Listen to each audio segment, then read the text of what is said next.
Our next panel discussion is on the topic of hydrogen storage. This is a relatively newer research topic comparing to geologic storage and direct air capture.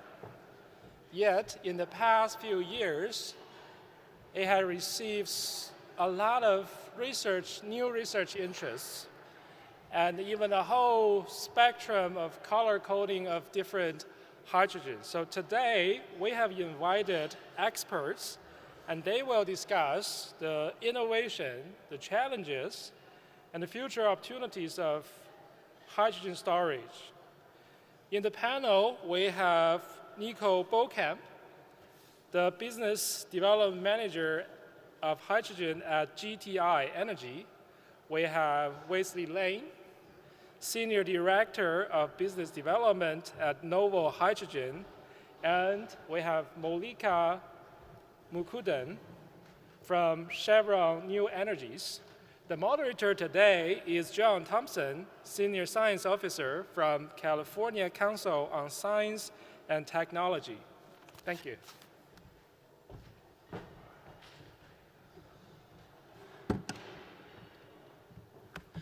Thank you, Leosha. I'm super excited to be here. My name is John Thompson. I'm a Senior Science Officer with the California Council on Science and Technology. And while I am an engineer by training, I don't really wear that hat anymore, so I'm going to defer to these experts over here for today's discussion. We've heard a lot about carbon management today. We're going to paddle a little bit upstream on the periodic table and talk about hydrogen for a little bit. As most people probably know, hydrogen has been proposed as a key piece of the decarbonization puzzle in California and the nation. And so I'm joined today by three folks who are doing some really awesome work in the fields installing projects. So I'm going to introduce you one at a time and ask you to introduce yourself and then talk a little bit about some of the projects that you're working on. So why don't we start with Wesley? I think there might be some slides for this, so yeah, okay.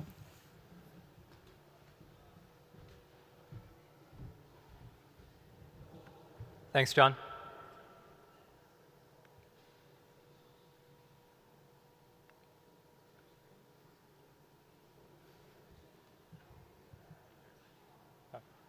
I can just launch into it. Oh, there we go. Okay. Awesome. Well, hey, good afternoon, everyone. My name is Wesley, and I'm Director of Business Development with Novohydrogen. We are an independent developer of green hydrogen projects in North America. I just have a few slides here. We've got half an hour for this hydrogen panel, and I feel like we could talk for ages about this topic. So I'll try to keep it brief and move on to the questions as quickly as you can, because I think that'll be the meat of the discussion here. So I'd like to tell a lot of folks that Novohydrogen, we're not developing electrolyzer technology. We don't own any IP. We sit very much in the value chain similar to where wind and solar developers sit in the renewable energy space. So very similar to how Vestas, GE, Siemens, First Solar, these are the manufacturers of equipment, but they're not going out and developing projects. We too are serving as that developer, buying equipment from vendors, integrating them into a full-scale hydrogen production facility. So in terms of our core competencies, we focus on origination, procurement, project development, real estate, and our plan is to hit FID with our projects, so structure the financing, and then construct, own, and operate these facilities. Our interaction with our customers will take the form of a long-term hydrogen purchase agreement, so an HPA as opposed to a PPA, but very similar in form and function, long-term fixed price supply of hydrogen that we can then turn around and raise project financing on with institutional investors.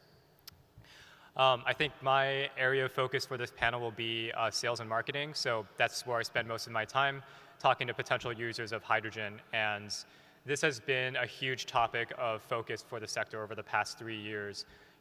My personal opinion is it's actually not that hard to produce green hydrogen. If you have the land to produce, develop wind and solar, and you throw a couple electrolyzers in the ground. The real concern is who's going to be using that hydrogen, and ultimately, how do you design a project that meets your customers' needs? There are so many different ways that we can use hydrogen to decarbonize all areas of heavy industry, transportation, power. And every customer conversation is different, understanding what their needs are, factoring in pressure requirements, purity requirements, resiliency. A lot of the industrials we talk to, they can't be short hydrogen at any point during the year, otherwise they're losing out on product and volume, right? So we need to match their resiliency requirements. What we found is that there actually aren't that many folks out there in the development space that focus as much on customers as we do. A lot of the early projects that have been announced are really large in scale because folks are trying to hit that 2030 DOE hydrogen Earthshot target of $1 per kilogram hydrogen price. And you can do that if you build a project really large to the order of gigawatts of wind and solar in the Texas Panhandle co-located with electrolysis. Sure, you can hit that target. But do you have a market? Can you move your hydrogen to your customers, and are you also solving for the resiliency, the purity, all these other considerations that you can only start to understand when you talk to folks who are outside of just the hydrogen space? So again, that's what we spend a lot of our time focused on. Just real quick, in terms of our business model, we're developing these utility scale equivalent hydrogen production facilities, hundreds of megawatts of electrolyzers co-located with wind and solar, and then we would plan to truck deliver or pipeline deliver our product to customers within a certain radius of our facilities. We're actually also starting with a portfolio of on-site projects. So think of these very similarly to the early days of DG Solar. We're locating across the fence from cement plants, steel plants, smaller distributed customers who still have a necessity for hydrogen, but at lower volumes. And we found that we can have a market there because these are the folks that, they're not going to get you the scale, but they definitely have the willingness to pay to allow for a small distributed project to work with these sites. This also allows us to solve for the offtake and the real estate simultaneously. In some cases, we'll grid tie and then solve for the 45V production tax credit parameters, which we'll talk about in a little bit. In other cases, we'll have the real estate to build our own behind-the-meter wind or solar. But these projects are going to move a lot faster than our larger scale projects. And so we're hoping to break grounds by the end of this year on our first handful of assets with CODs in late 2025, early 2026. We'll prove out the business model this way, and then we'll modularize and scale up from there. So yeah, that's the plan. Looking forward to your questions, and yeah, thank you for having us. All right, now Nico.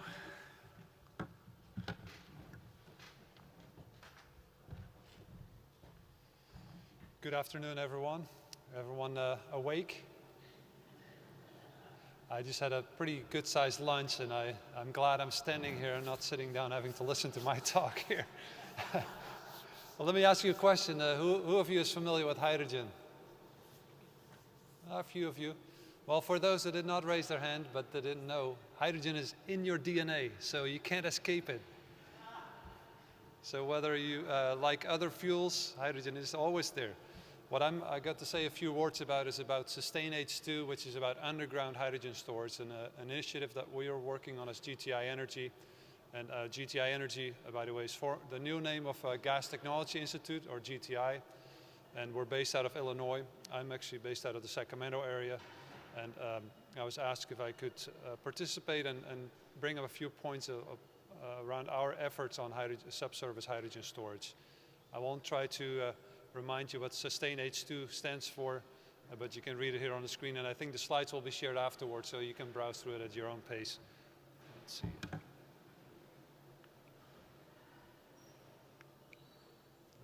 Too fast. So, there is a strong need or a big need for expanded underground hydrogen storage. Let's start with hydrogen storage in general. On the right side, you see a little graph there that describes what currently is in place with regard to hydrogen storage. It's mostly focused on gaseous hydrogen above ground, and it's relatively costly, even at a larger scale. You've probably seen some of these spheres that you see in the picture. That's what you typically find at the NASA Space Center. That's where they fill the rockets from. But that's still relatively expensive. If you really want to bring the cost down of hydrogen storage, you need to go to underground storage, because that's where it can happen at really large volumes. And you'll hear more about that from Mallika at the next presentation. I won't get into the details there, but you see some examples. This is all about long-term energy storage. So to make renewable energy work, you really need large-scale hydrogen storage, because it allows you to store energy seasonally, and that's a challenge with renewable energy. It's difficult to store it seasonally so you can use whatever you generate in the summer, you can use it in the winter if you really want to get to a renewable energy economy in the future. This also allows you to optimize the resources and use it for multiple applications and minimize the infrastructure cost because you're sharing it across the board.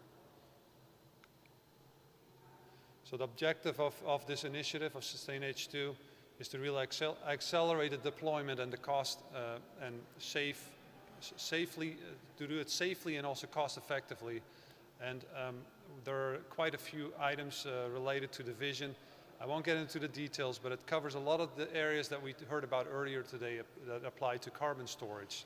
It's a similar number of items, and this initiative, Sustain H2, is really meant to bring both industry and the research community closer together, or build a link between the two. As you may have heard, DOE is also has several initiatives in this space of underground hydrogen storage. They started this in 2021. And our initiative has a similar timeline, started a little later, but it ends up being completed around the same time.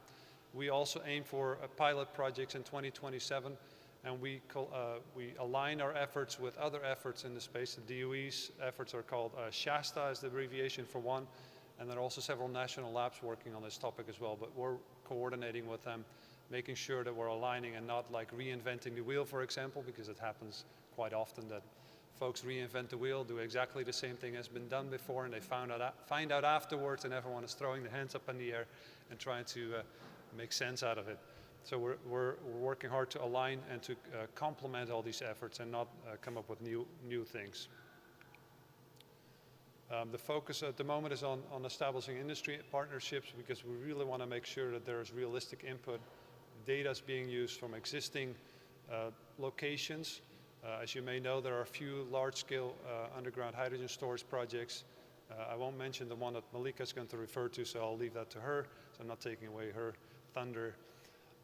But there are, in the Gulf Coast, for example, in Texas, there are several underground salt dome storage projects, or actually projects, they're active storage locations where they store millions, if not more, cubic feet of hydrogen to make sure that they can deal with seasonal changes along the Gulf Coast and refinery supply of hydrogen. And they're all connected with pipelines. So I'll leave it with that. I'll leave you, we're sharing the slides afterwards, so the contact person to reach out to. You can always approach me. I can try to give you an answer, but really I'm not the expert. My colleague has a PhD in petroleum engineering. I'm pretty sure that you can rely on her for more trustworthy and more in-depth answer. So this is her contact information. I can share my business card as well afterwards, but looking forward to the discussion. Thanks. Thanks. And Mallika?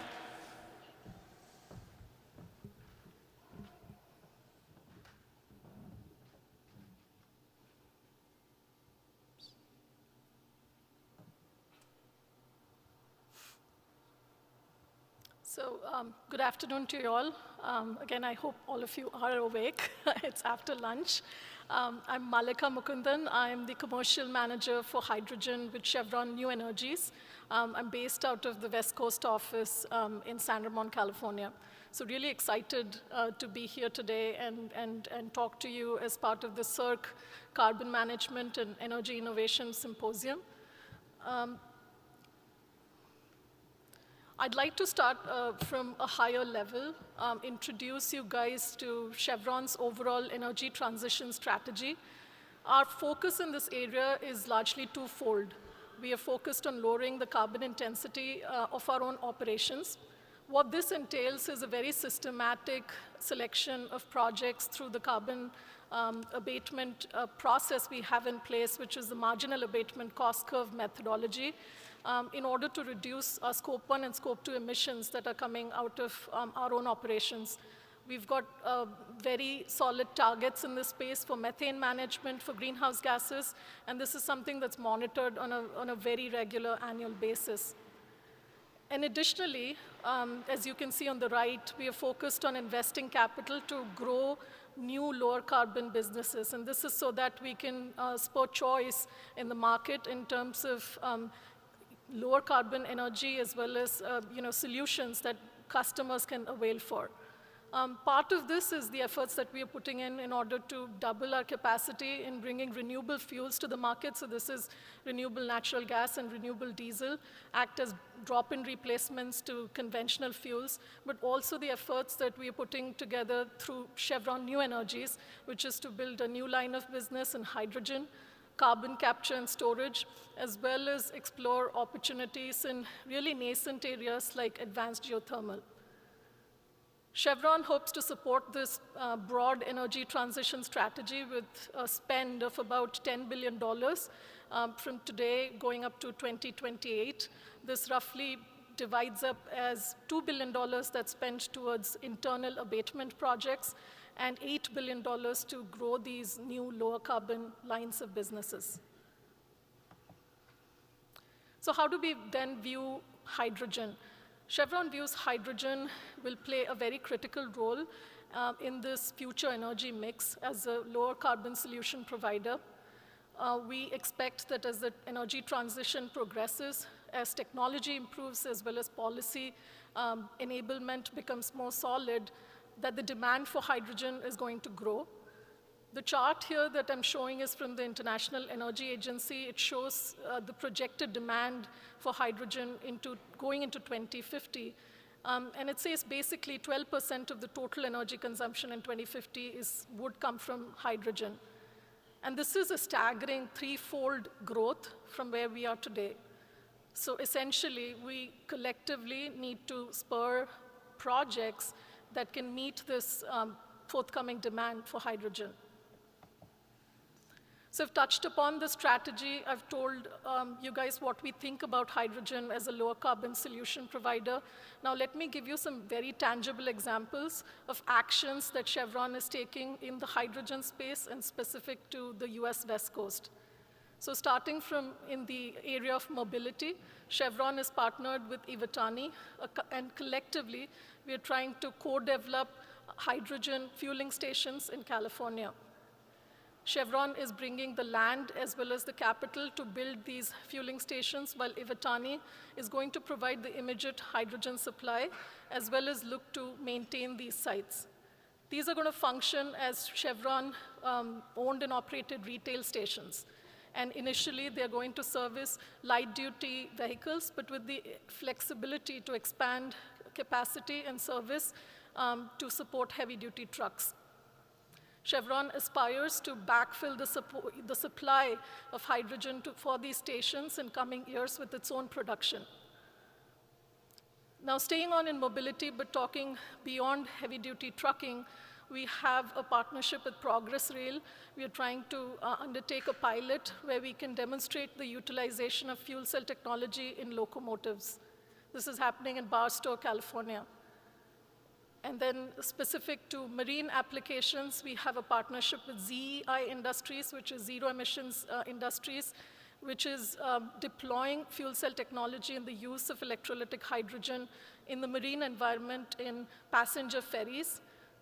That particular project is awaiting Coast Guard approval, but we hope that it's going to be functional very soon, and we'll see it providing service in the San Francisco Bay Area. Now, moving on to power, Chevron is a majority interest holder in ACES Delta project, the storage project that was just mentioned, which is the Advanced Clean Energy Storage Project. This is in partnership with Mitsubishi, and collectively, it's a concept where we are directing curtailed renewables to convert into electrolytic hydrogen and store it in salt caverns so that it can provide hydrogen on demand.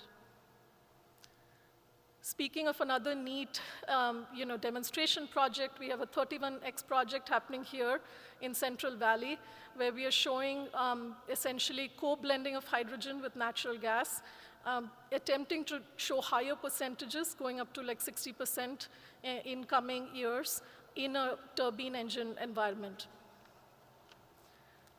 Two other projects, small but I think worthwhile mentioning, is our partnership with Raven SR. It's a small project that is bringing to life a new technology which converts waste to hydrogen, and a demonstration project is planned for that in Northern California, in Richmond, which will hopefully go functional in the later part of this decade. And then we are proud to mention our first solar to electrolytic project that we made public a few weeks ago, happening again here in the Central Valley, which will bring about 2.4 tons per day of production in 2025.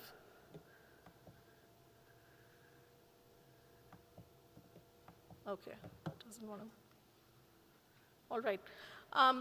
I'm not going to talk through all of the partnerships that Chevron is reinstating to build out this value chain, but want to just mention that what we are trying to do here is daunting. We're trying to set up a new hydrogen value chain. And what Chevron is doing is not only relying on its own capabilities, but actively participating with entities across activities, be it production, conversion, and transportation, and end use, so that we can bring winning technologies as well as projects to the market. With that, let me actually pause. Happy to address questions as part of the panel.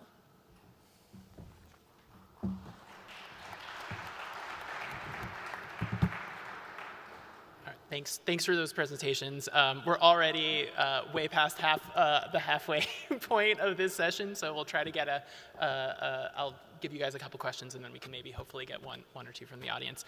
So as you've heard, we have expertise from across the value chain, not just in storage, though the title of this panel is on storage. So I was wondering if you can talk a little bit about the technological innovation there. What are some of the unique challenges when it comes to storing hydrogen, and how has this developed, especially when it comes to the question of safety? So I don't know if Nico or Mallika, would you want to start, or?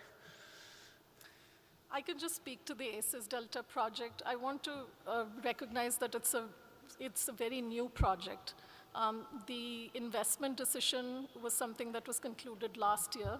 The concept, as I said, is around curtailed renewables. So the overall capacity of renewable power projects sometimes cannot be realized, essentially because there are limitations in terms of local demand, in terms of matching up demand, or limitations in the grid, or the lack of connectivity to other demand centers which might need that renewable power at the time that it's being produced.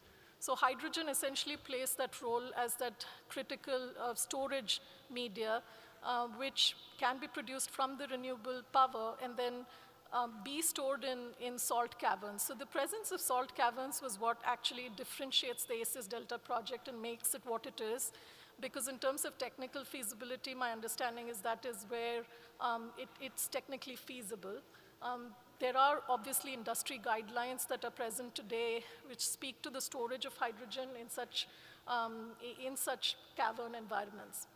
I'm not going to delve into too many technical details here, but just speak to the project again and say that we've got 3 caverns there. 2 of them are being developed as part of the ACES 1 phase of development of the project. Those caverns are about 5,500 tons, having working capacity. And the project in itself is designed to lend about 100 tons per day of capacity. So those are the design features. I'm sure we will learn more as implementation happens, and maybe next time this year be able to speak to more of implementation challenges and such. Yeah, on the topic of sustain H2, salt caverns is just one small topic, part of that whole effort. What we're looking at as well as like geological storage, like say porous space or other, say abandoned oil wells, pretty significantly discussed this morning, or aquifers. And that's where a lot of the unknowns are, because hydrogen, as you probably are aware, is the smallest molecule, so it likes to escape wherever it's tried to be captured. And there's a lot of work that's going on through this initiative and in the other efforts that I mentioned to figure out how to quantify these other opportunities or potential options. So be it aquifers, be it oil wells, or other areas where they could potentially be stored.